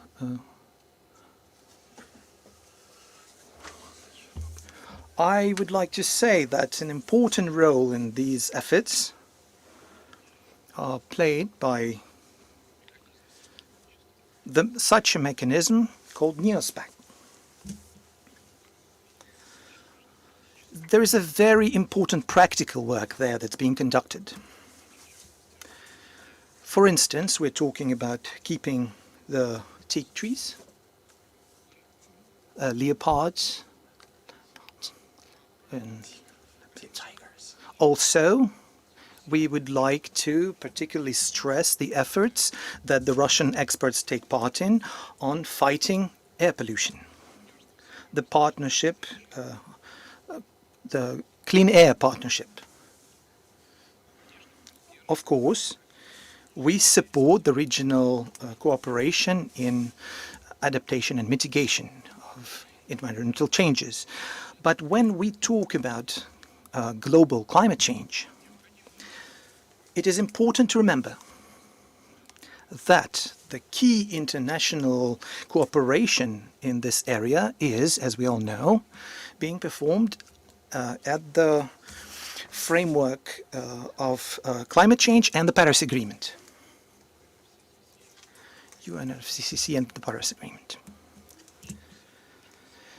Our efforts must be checked against the decisions that are being taken under the UNFCCC framework and auspices. And the Paris Agreement, of course. By implementing the targeting project, Russia plays an important part in ESCAP and helps various member countries in sticking to the Paris Agreement on climate. Another important issue here, before I finish, within the context of the ideas that are being brainstormed when it comes to environmental policies, we often discuss the so-called concept of planetary health. We would like to clearly delineate and we would like our colleagues to hear us. We would like the experts of the Secretariat to hear us as well. This concept is merely one of those discussed on international platforms. This is not a finalized document. There are various issues about it. Because of this, we believe it is a bit too early to think and to say. It is quite early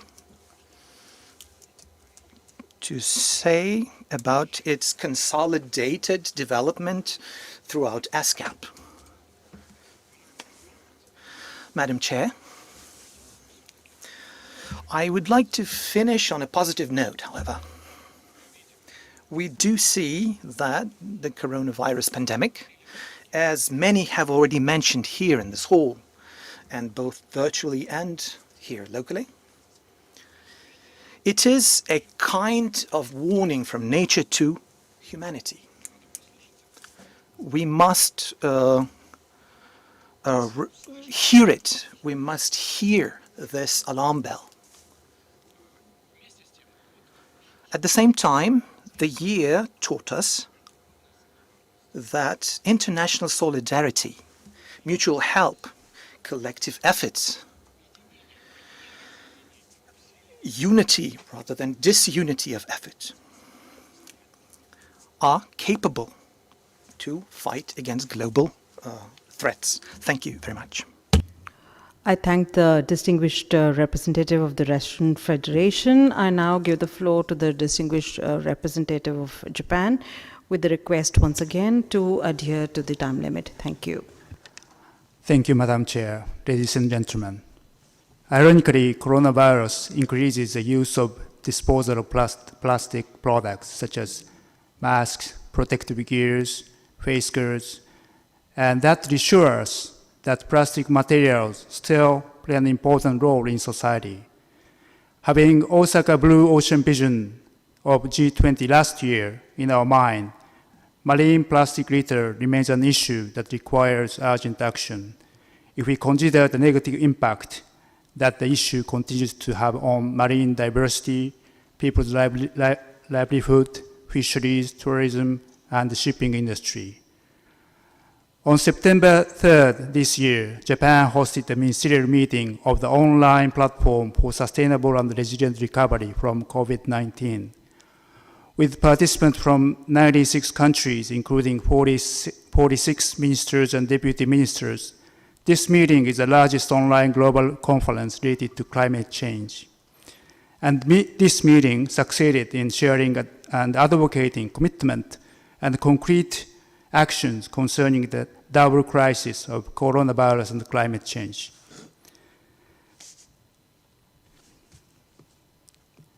Madam Chair, while COP26 was put off until November 2021, Japan, we believe, through such conference, consolidated international solidarity and contributed to keeping and gaining momentum for tackling climate change.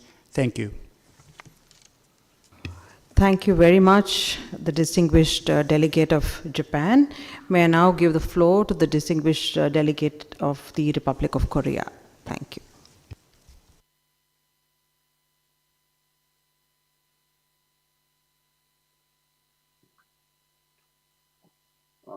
Thank you, Chair.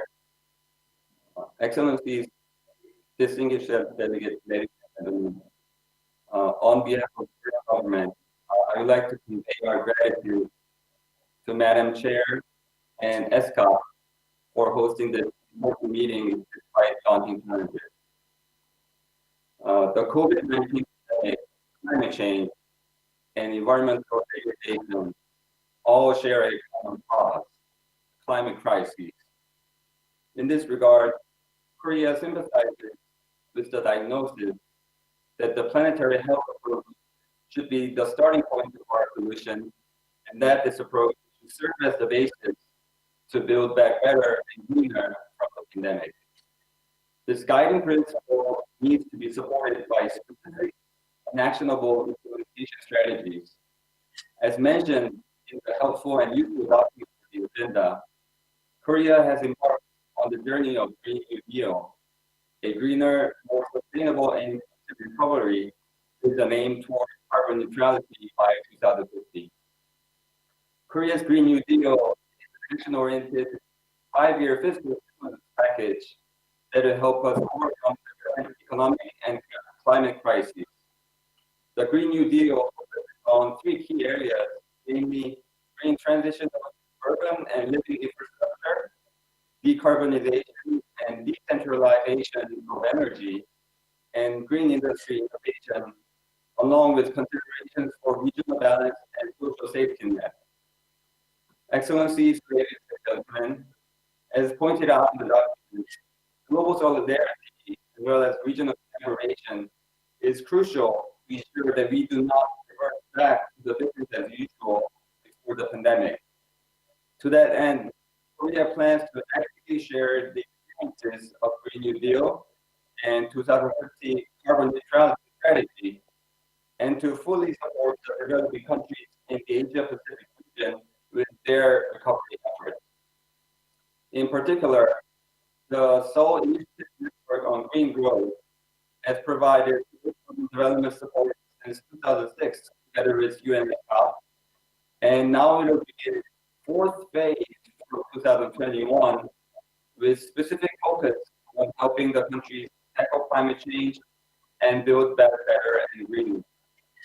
Also, together with Korea plans to support better air quality management in the region using the Korea Geostationary Environmental Monitoring Center, thereby contributing to the planetary health. Distinguished delegates, as the paper clearly points us, we need to stay to the wake-up call for our planet so that we can gather ourselves toward the path of green, sustainable, and inclusive recovery. Korea stands ready to provide further support. Thank you, Madam Chair. I thank the distinguished delegate of the Republic of Korea. I now give the floor to the distinguished delegate of Bangladesh.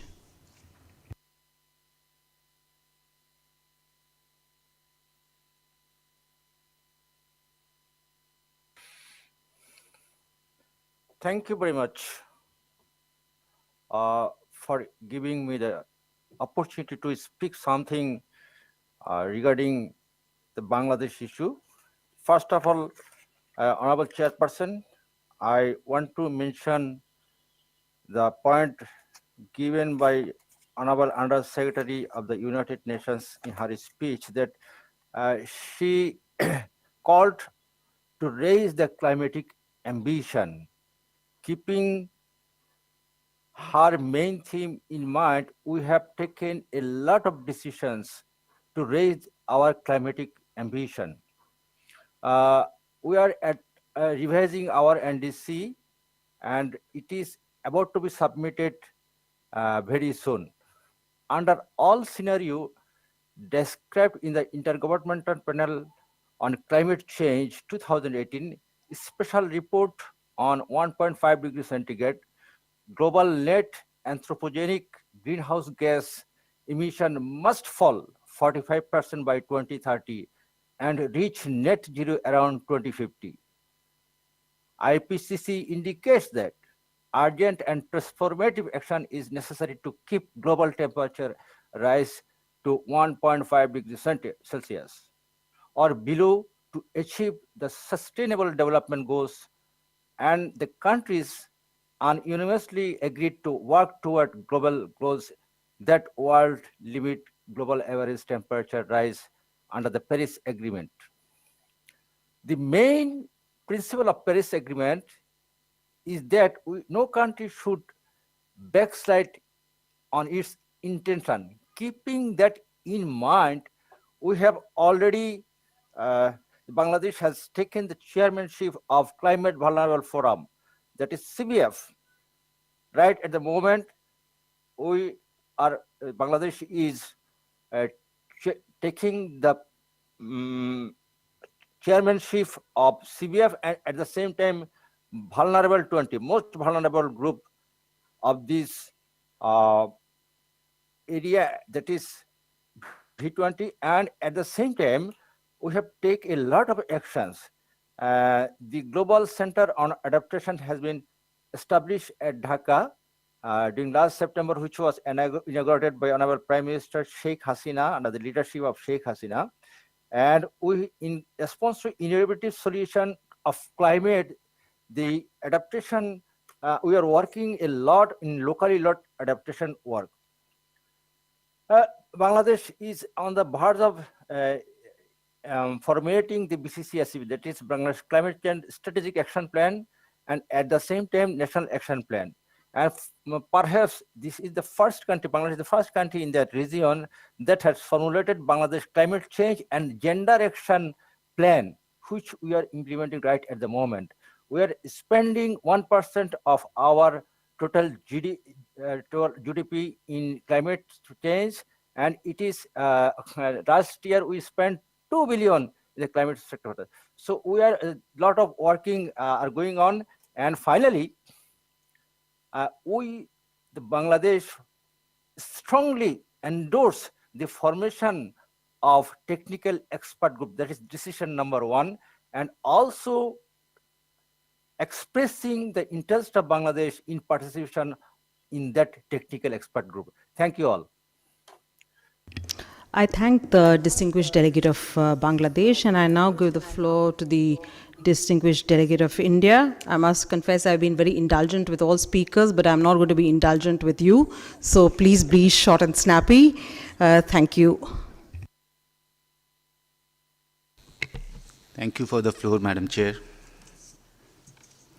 Madam Chair and distinguished delegates, India has a culture of not just conserving and protecting nature, but living in harmony with nature.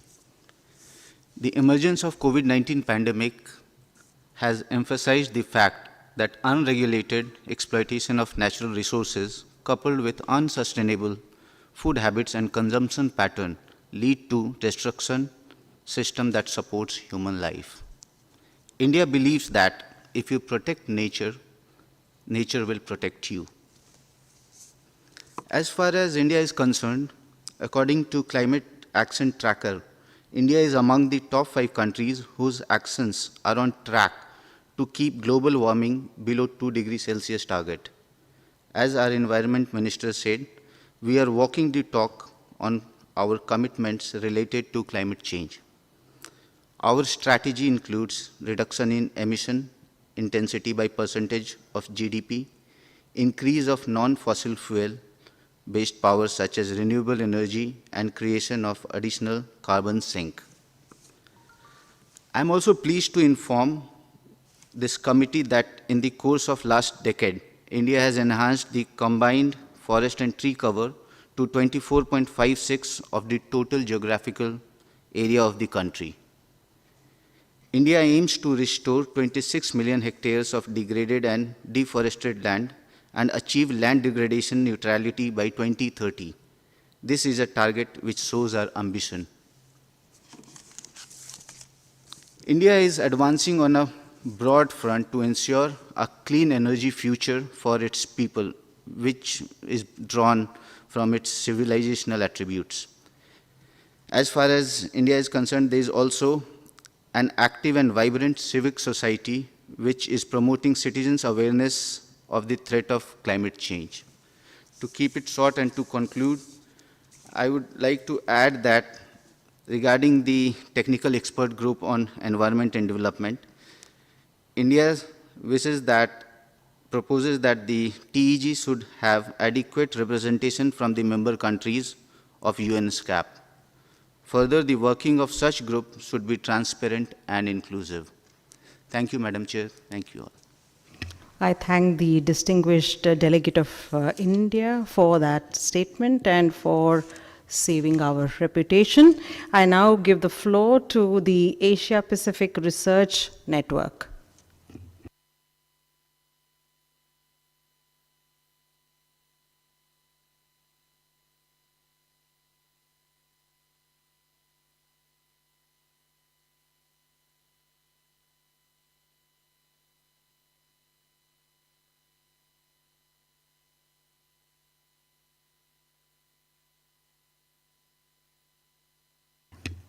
I think I will now give the floor to the next group which is requested, which is the International Federation of Social Workers. You have the floor.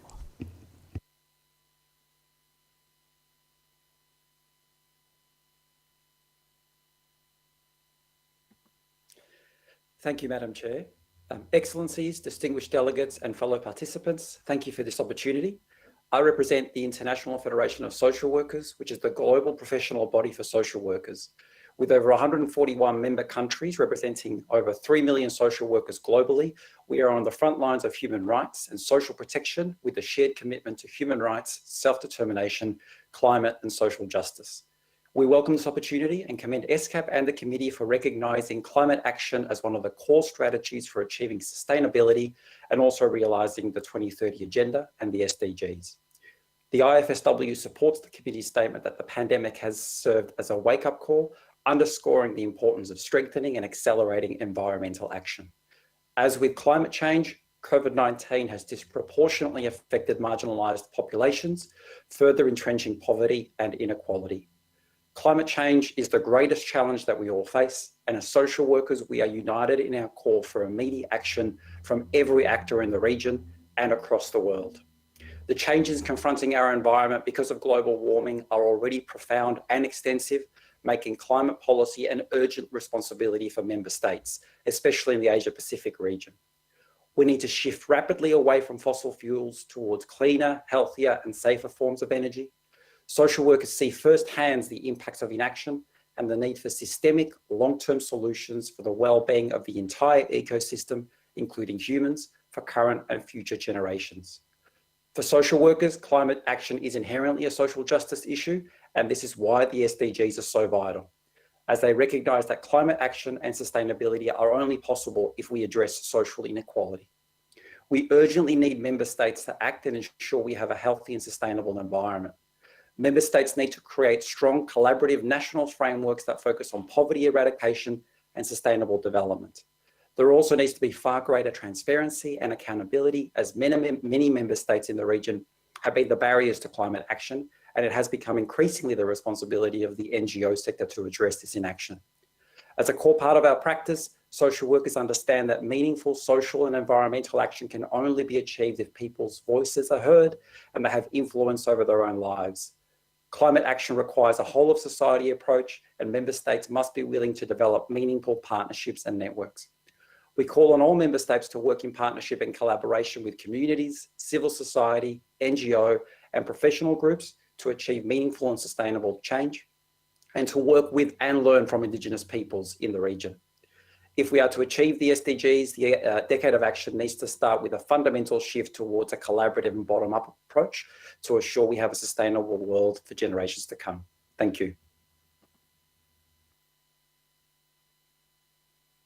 I thank the distinguished representative of IFSW, and I now give the floor to the distinguished representative of the Asia Pacific Research Network.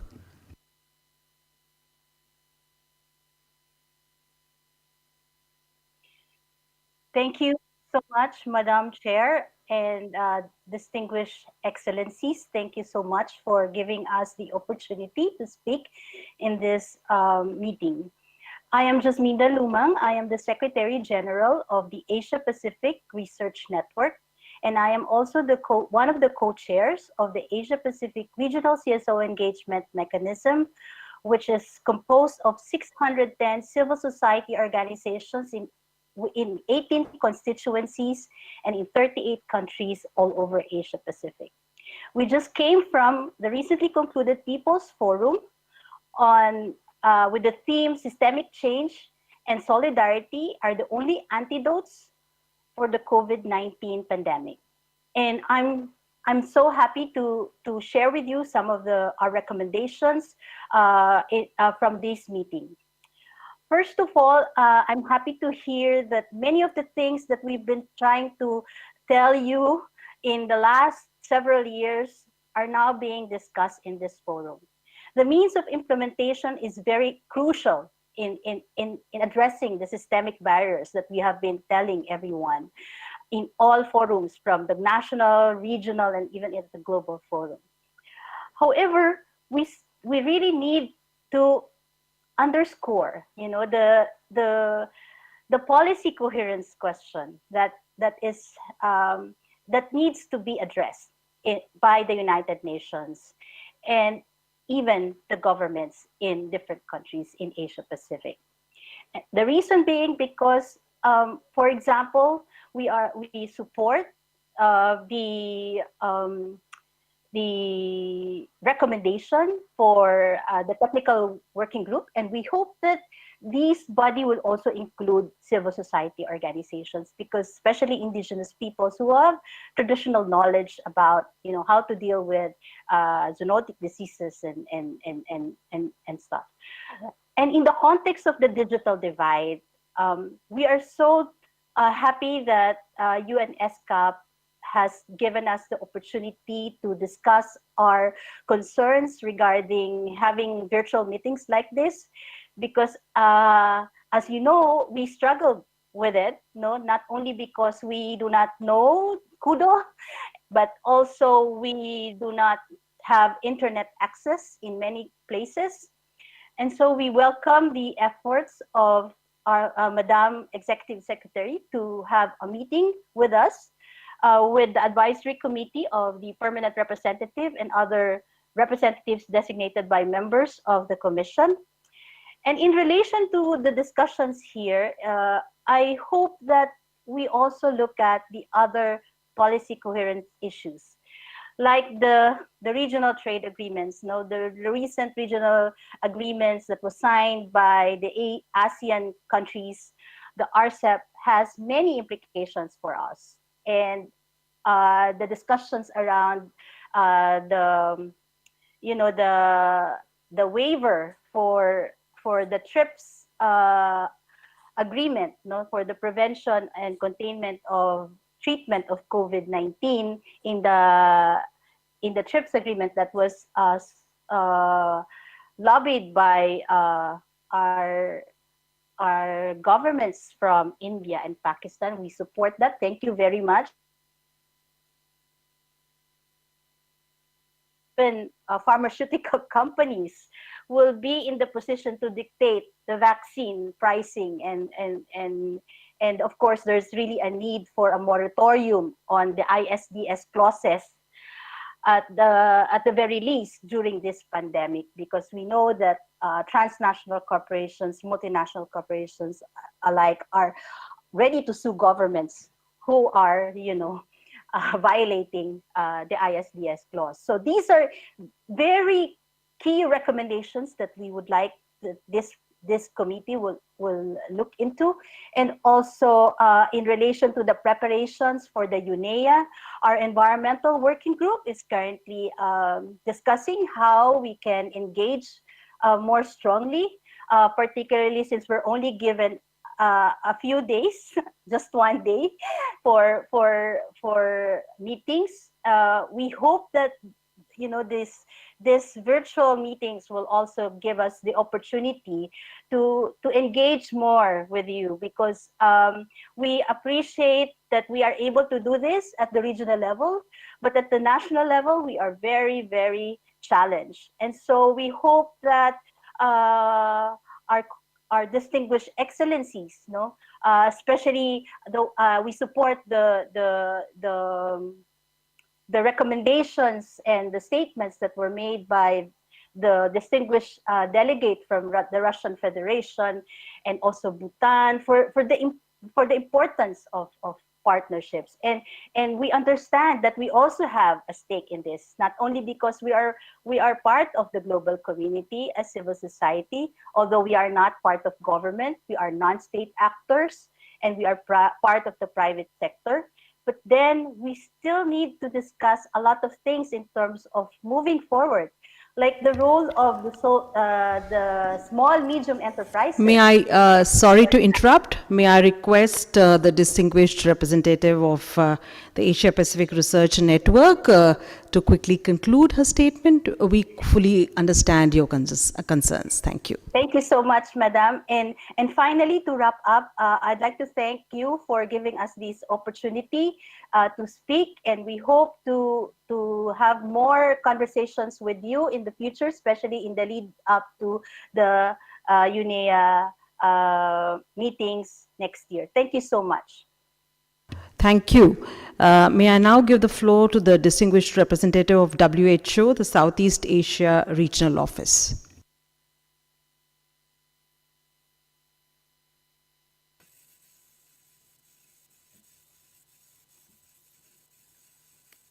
Thank you, Chair.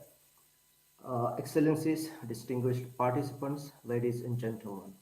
I thank the Secretariat for the background paper on environmental and development in the aftermath of the coronavirus pandemic in the Asia-Pacific region, outlining the initiatives and actions for considerations by the committee. Allow me to also congratulate Madam Chair and Vice Chairs for your election as office bearers of the session and look forward to fruitful outcomes from the session. COVID-19 pandemic is the greatest global shock in decades. Hundreds of thousands of lives have been lost, and the world's economy likely faces the worst recession since the 1930s. The resulting loss of employment and income will cause further damage to livelihoods, health, and sustainable development. The pandemic has served as a wake-up call, underscoring the importance of strengthening and accelerating environmental action. The concept of planetary health is more of essential in the response to the call guiding COVID-19 recovery efforts at the regional level.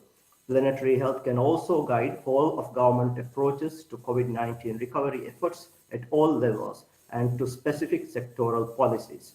Recognizing the vulnerability of the Southeast Asia region to climate change and related extreme weather events, the Ministers of Health have signed the Malé Declaration on building health systems resilience to climate change at the 70th Regional Committee meeting held in September 2017, assessing vulnerability of healthcare facilities to climate risks and developing plans and procedures to improve the resilience of the facilities and system is one of the key actions of the Malé Declaration. WHO has implemented multiple support programs to member states, which includes assessing climate change and health vulnerability and developing adaptation options, development of health components of national adaptation plans, implementation of projects in countries across all WHO regions, aiming to strengthen the resilience of their health systems, and integration of climate weather variables into surveillance systems of climate-sensitive diseases and health outcomes. Madam Chair, participants, ladies and gentlemen, societies need to protect themselves and to recover as quickly as possible. Strategies for a longer-term recovery in the wake of COVID-19 to promote a greener, more equal and resilient future aligned with the principles of planetary health and sustainable development is essential. To achieve the highest attainable standard of health, well-being, equity worldwide, recovery strategies should give attention on humanity's political, economic, and social, and the safe environmental limits within which it can flourish. Governments need to create strong national frameworks to embed biodiversity and ecosystem services into the disease prevention, poverty eradication, and sustainable development agendas. Regional platforms and networks that support raising climate ambition in Asia and the Pacific and tackling of air pollution as shared risks and responsibilities should be further strengthened. Regional capacity building and dialogue on best practices and development of knowledge products and best buys must always be promoted.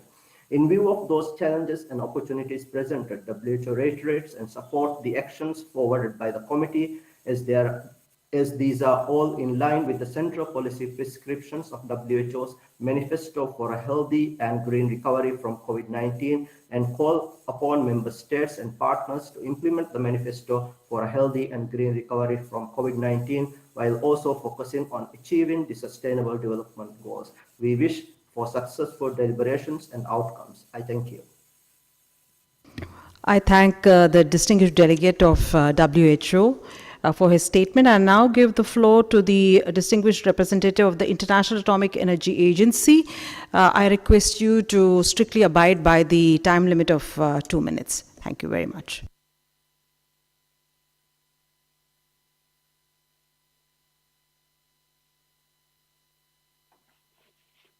Excellencies, distinguished delegates, Madam Chair, good afternoon. Allow me please to congratulate ESCAP and Her Excellency for the high attention to the environment and development. Madam Chair, distinguished delegates, for several decades within its statute and mandate, Atoms for Peace and Development, the IAEA as a science-based organization of the UN family has been supporting its member states to develop specialized expertise, networks, infrastructure, and capacity that can be used in complementarity with conventional techniques to help address various environmental and marine contaminations and their associated problems. The IAEA Technical Cooperation Program supports socioeconomic development and contributes to the achievement of the Sustainable Development Goals, addressing so many of its key challenges like climate change, food and energy security, pollution of the oceans and seas, and human health. The IAEA supported 127 countries and territories with more than 1,800 orders for equipment for COVID-19 detection and diagnosis and other supplies that have been delivered to 127 countries and territories. To be better prepared for the future, the IAEA launched the Zoonotic Disease Integrated Action, ZODIAC, a project to strengthen countries' preparedness and capabilities to respond to the threats of zoonotic diseases. ZODIAC includes a new interregional project on supporting national and regional capacity in integrated action for control of zoonotic diseases, which has just been approved by the IAEA Board of Governors. This is aimed to build global, regional, and national capabilities for the surveillance, detection, and control of emerging and re-emerging zoonotic diseases. Plastic pollution is another challenge facing us, threatening ecosystems, imperiling food safety, and affecting human health. Nuclear technology can contribute innovative solutions to this global challenge, both upstream in plastic mitigation at the source and downstream as we apply nuclear technology to monitor and assess the impact of microplastics in the marine environment. Several countries in Asia and the Pacific already have some advanced capabilities and initiatives that can offer and move towards the solution of this global issue.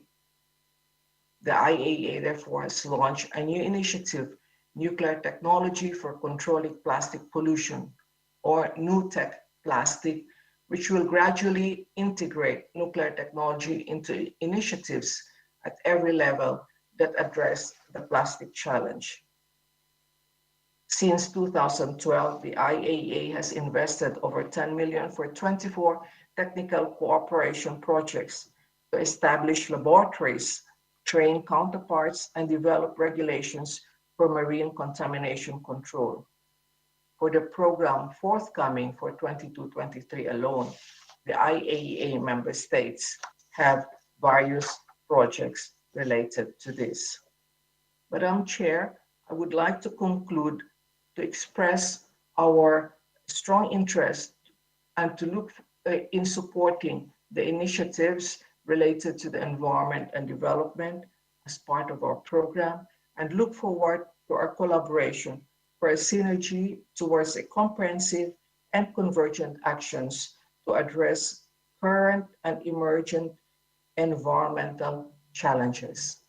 I wish success for the meeting. Thank you. I thank the distinguished representative of IAEA. We do not see any other requests. So I would like to conclude this session by thanking all of you for your contributions and for this excellent segment. And I will now hand over to the Secretary of the committee for some housekeeping announcements. Thank you very much, Madam Chair, and also thank you for your excellent moderation. Excellencies, distinguished guests, ladies and gentlemen, the committee will reconvene at 1500 hours Bangkok time for agenda item 3. A list of the documentation is indicated in your agenda. We kindly request those joining through Kudo to return early to test and ensure that their connections are working properly. For those here at the conference center, the International Cafeteria is open on the first floor, and Rajapruik Lounge is open on the ground floor. Please respect physical distancing as you depart ESCAP Hall, and we shall see you back here at 3 p.m. Thank you very much.